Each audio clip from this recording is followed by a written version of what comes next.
Oi, esse aqui é o primeiro vídeo do 25º dia do Veda edição 2019 aqui no canal. E o que temos para agora é a resenha do conto O Vaso Azul, de João Anzanello Carrascosa, aqui da sua coletânea O Volume do Silêncio. Sim, no nosso projeto Contos do Meio-Dia. A primeira coisa que se revela em meio ao vazio é um vaso azul, sem serventia.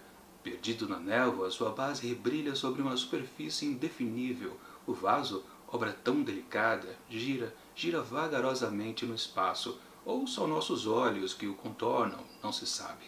Ao menos tem-se um ponto, fiapo de nada, mas ao qual logo se acrescentará outro, e outro, e outro, até que se tenha uma história, um homem, uma vida. Assim começa O Vaso Azul, de João Anzanello Carrascosa, que conta a história de um filho e de uma mãe. A situação que se encontra logo no comecinho, ele está retornando à casa da sua mãe. E é daqueles filhos que não vão com muita frequência, sabe, passa bastante tempo. Ela sente saudade do filho. E ele, por sua vez, também sente saudade lá da mãe e também do contexto da casa da mãe. Isso sim é uma coisa também essencial aqui nesse texto do Carrascosa.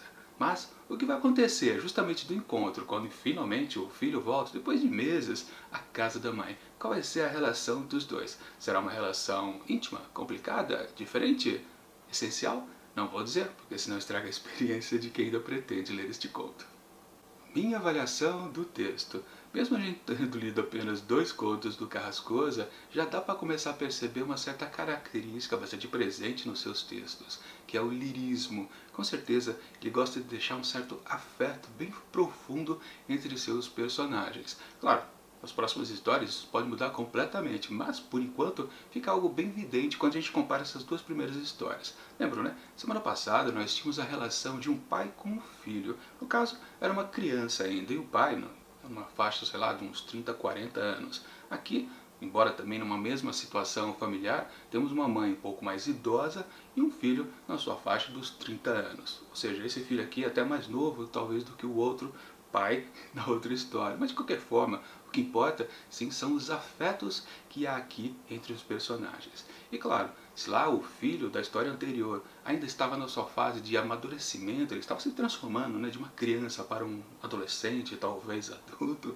aqui nós temos algo bastante interessante, que é esse filho aqui, ele está retornando ao que ele já foi.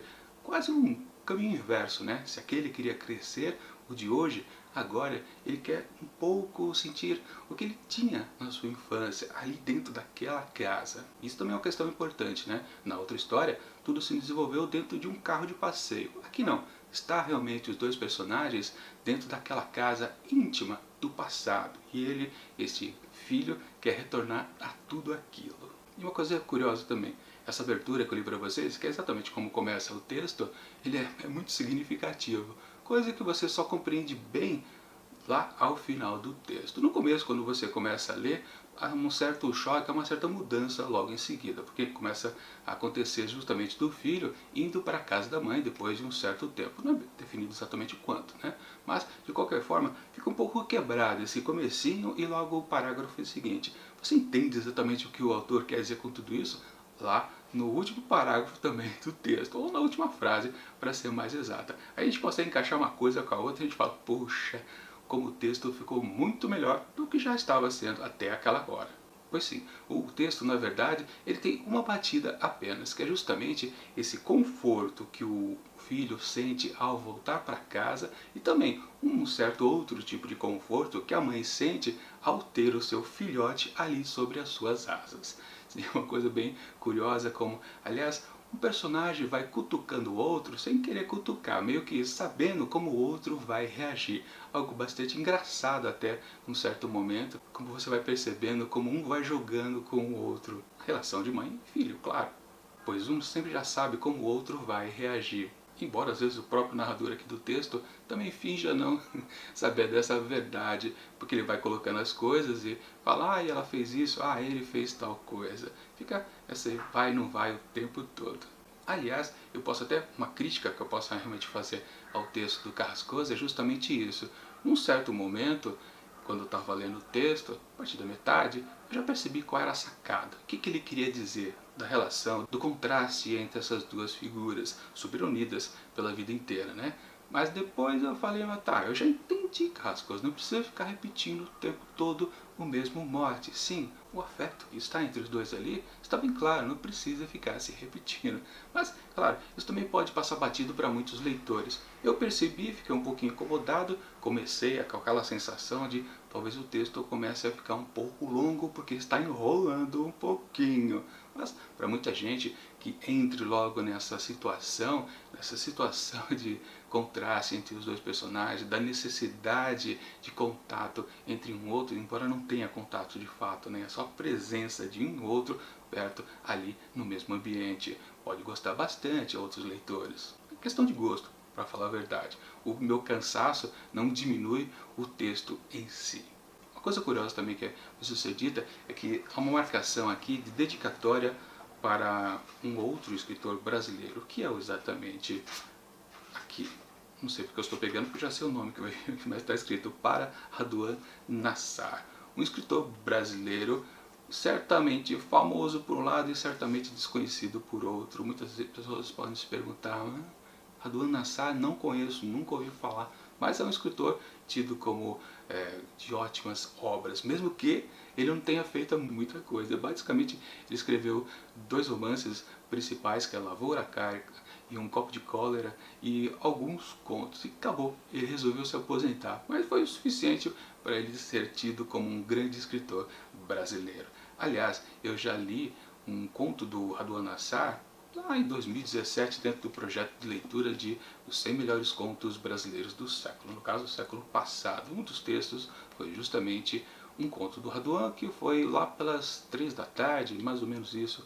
É o conto número 47, entre os 100 aqui, tá lá na metade do livro. Aliás, recomendo bastante que você dê uma olhada no link que eu vou deixar aqui em cima, onde eu faço, claro, a resenha individual deste conto do Raduan Nassar. Uma história bem esquisita, um pouquinho, meio estranha às vezes, mas realmente você pode perceber que talvez haja uma certa similaridade entre esse tipo de texto proposto aqui pelo Carrascosa e aquele lá do Raduan Nassar. Ou seja, dá uma olhada no que eu falei lá e, se possível, claro, leia o texto também do Raduan que está aqui presente. Aliás, eu já faço a dica, né? Deixo na descrição do vídeo link para você poder adquirir tanto esse livro aqui, que é ótimo, 100 melhores contos brasileiros do século, quanto o livro aqui do Carrascosa, o volume do Silêncio, que está de cabeça para baixo, que também, por enquanto, está se mostrando bastante interessante. Mas com certeza, esse aqui, Contos, vale muito a pena porque tem conto de um monte de autores diferentes. Mas enfim, a homenagem que o Carrascosa faz ao Raduan aqui é interessante, vale a pena.